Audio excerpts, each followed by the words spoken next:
Hello everyone, and welcome to the Farmer Supply Association Agriculture Report. I'm Randy Klepetchka, agronomist with Farmer Supply Association.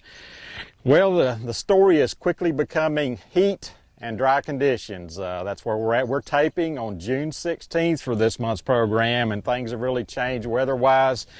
As far as the dry part of the equation, here in the western part of the Farmer Supply Association area, Newport, Swift, and Tuckerman, up through that area, we really haven't had a rain since May the 26th. Now, if you get over in the eastern side of the area, there's been last week several people got a good rain. Some people got too much rain. Actually, I think 4 inches in that area out east of Fisher, but some areas got around an inch. So they're in a little better shape over there than we are here on the west side. But they're heading in that dry situation real quickly, that direction real quickly.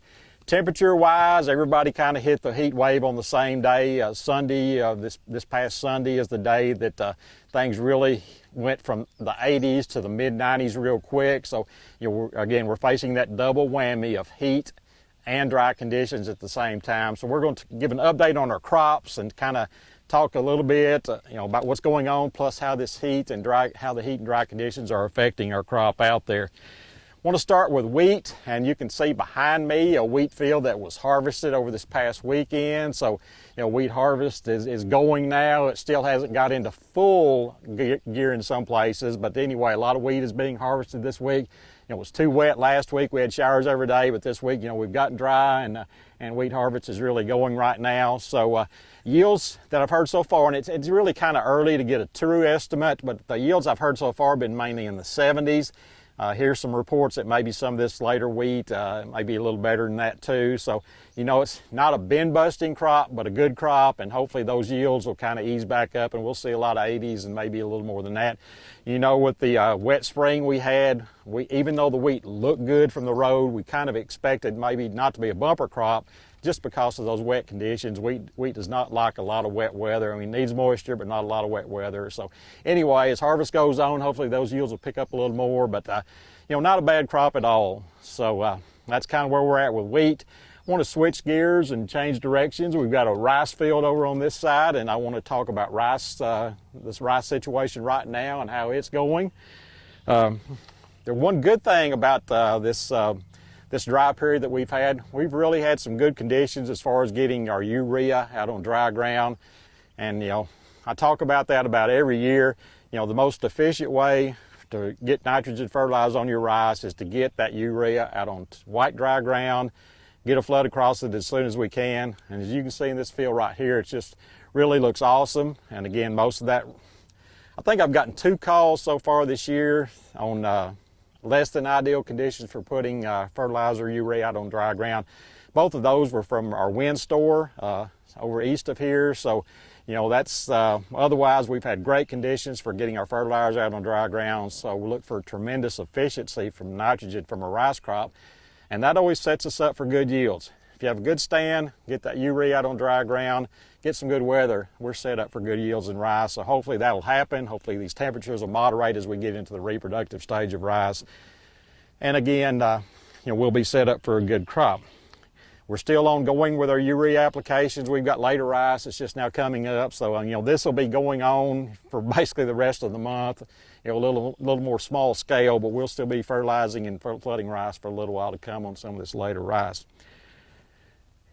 Grass control, and that's where these hot and dry conditions can affect us some. I harp, and you've heard me many times harp about the importance of overlapping residuals, getting those activated. Well, we did good until that dry period hit. Like I said, over here in the western side of the farmer supply area, about May 26 is when we quit having any rains. So those earlier residual applications got activated well. Hopefully you got an overlap activated as well too. And in those fields, I think we've got a lot of good grass control. As we get into these later fields, we're not getting that rain. So probably got the first residual maybe activated, but right now we can't get a second residual activated because it's just been dry. So unless you're flushing or something like that, you can't get another residual activated. So grass is starting to break through on those fields. And it sounds easy, like maybe, well, we can just put a post-emergent application out there and take care of it. But we've talked about how iffy the post-emerge herbicides are. And they're a lot more iffy when you get into some extremely hot conditions, highs in the 90s, especially mid-90s and up, and these dry conditions. So it's really going to be tough for these post-emerge grass herbicides to work.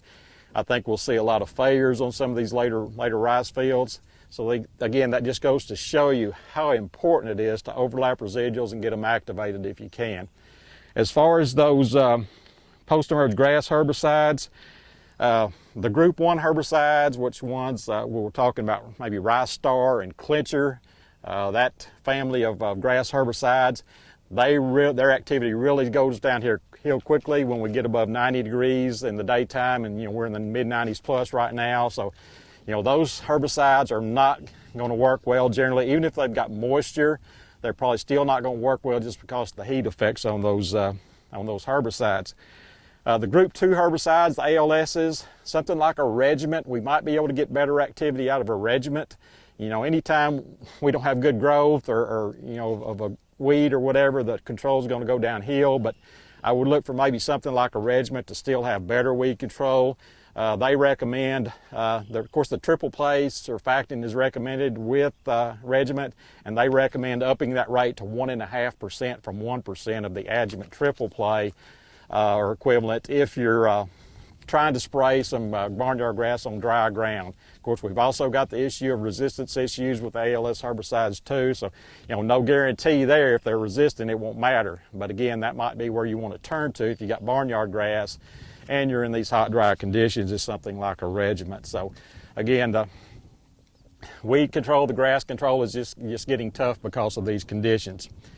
Nitrogen-wise, just want to mention something we've talked about the past several years. The university has verified many years in their research, and then that's after we get that pre-flood nitrogen activated, we want to wait at least 3 weeks, and to me preferably at least 4 weeks before we put that mid-season fertilizer out there. We need to give it time for that early nitrogen to get taken up by the plant. There's no point in putting that next nitrogen shot out there before that time, or we may just lose it. So wait at least 3 weeks. Like I said, preferably 4 to 5, I think, would be even better, as long as your rice is not yellowing up. And then put that mid-season shot out there. You want to be sure you're at green ring when you do that, and don't do it any earlier than that. So again, remember that rule of thumb when we're talking about that mid-season nitrogen application. Next, we're going to go across the berm here, and we're going to talk about corn and soybeans. As you can see right here, we don't have a corn field to look at, but I've got a corn plant in this soybean field. So while I talk about corn, David's going to pan in on that one volunteer corn plant out here. We got a great location here. We've got all the crops except for one, but luckily I was able to find one corn plant out there that we can pan in on while we talk about corn. Of course, corn, right now the big issue is getting to the point of irrigation.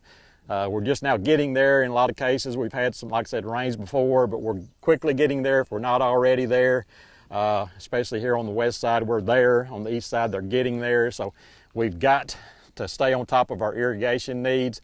The corn is now starting to tassel. The earliest corn is tasseling now. We're going to be moving into pollination. And it's unforgiving at that point. The corn plant is unforgiving. Like some other crops, we might be able to stand a little while without some irrigation or rain. But with corn, once you get to that tasseling and then pollination stage, you've got to have adequate moisture. And it's really more than just soil moisture. If when you water, that's going to cool that canopy down a little bit, and you're going to both get your moisture in the soil, but you're also going to be able to maybe negate some of that heat because it's just cooler in the canopy when you got moist soil or water out there. So stay on top of your irrigation needs. It's very critical. Nitrogen for corn needs to be finished up really around that tasseling stage. That's, hopefully you've got all you plan on putting out there by that point and get it activated, and I think we'll be good on our nitrogen, so remember that.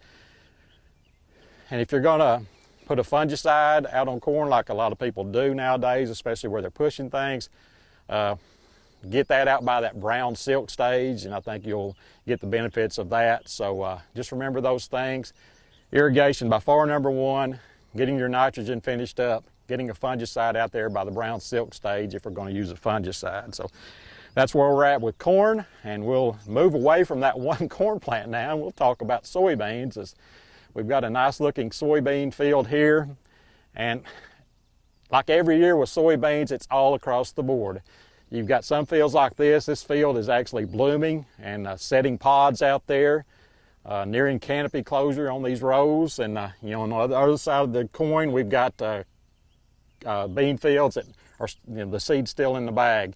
And with the moisture conditions about gone in some places, it may stay in the bag unless we get a rain pretty quick. So again, soybean conditions all across the board. And so again, not really a new story from year to year on that.